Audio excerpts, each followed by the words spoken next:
میرا نام طفیل ہے اور میرا ایک کارخانہ ہے جس میں بہت سی عورتیں اور لڑکیاں کام کرتی ہیں۔ ہر کسی کا مختلف کام ہے۔ کوئی تو مشینز پر بیٹھ کر پروڈکٹ تیار کرتی ہیں اور کچھ ڈیزائن کرتی ہیں اور کچھ کلرز کرتی ہیں۔ تقریباً ساری عورتیں 5 سے 6 ہزار تک ایک ہفتے میں کما لیتی ہیں۔ ایک دن ایک عورت میرے پاس آئی اور بولی، میرا بیٹا بیمار ہے سیٹھ صاحب، آپ مجھے کچھ ایڈوانس پیسے دے دیں۔ میں نے پوچھا کیا ہوا ہے تمہارے بیٹے کو؟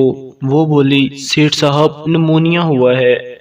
میں نے کہا آ جاؤ اندر آفس، میں دیتا ہوں پیسے۔ وہ میرے پیچھے پیچھے آ گئی۔ اندر جاتے ہی میرے اندر کا شیطان جاگ اٹھا۔ میں نے اسے کہا پیسے تو میں تمہیں دے دوں گا، اس میں میرا کیا فائدہ ہے؟ وہ بولی میں آپ کو واپس کر دوں گی۔ میں نے کہا ایک کام کرو، کافی دیر ہو گئی ہے، میری بیوی فوت ہو چکی ہے، تم میرے کام آؤ، میں تمہارے کام آ جاتا ہوں، اور جب بھی جتنے پیسے چاہیے ہوں لے لینا۔ وہ بولی نہیں صاحب جی، میں ایسا کچھ نہیں کر سکتی۔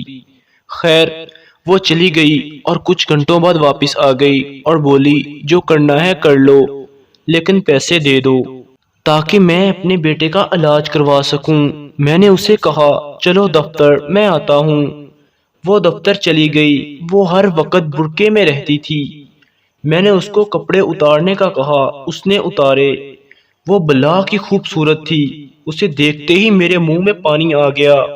میں زنا کی نیت سے آگے بڑھا تو وہ بولی سیٹھ صاحب جو مرضی کر لیجئے گا، لیکن ایک بات سن لیں، زنا کی لذت کچھ منٹوں کی ہے، کچھ منٹوں میں ختم ہو جائے گی، لیکن اس کا گناہ ہمیشہ رہے گا اور اس کی سزا بھی بہت لمبی ہے۔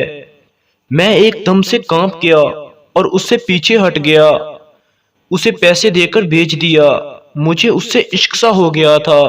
جب سے اسے دیکھا تھا ہر وقت آنکھوں کے سامنے رہتی تھی۔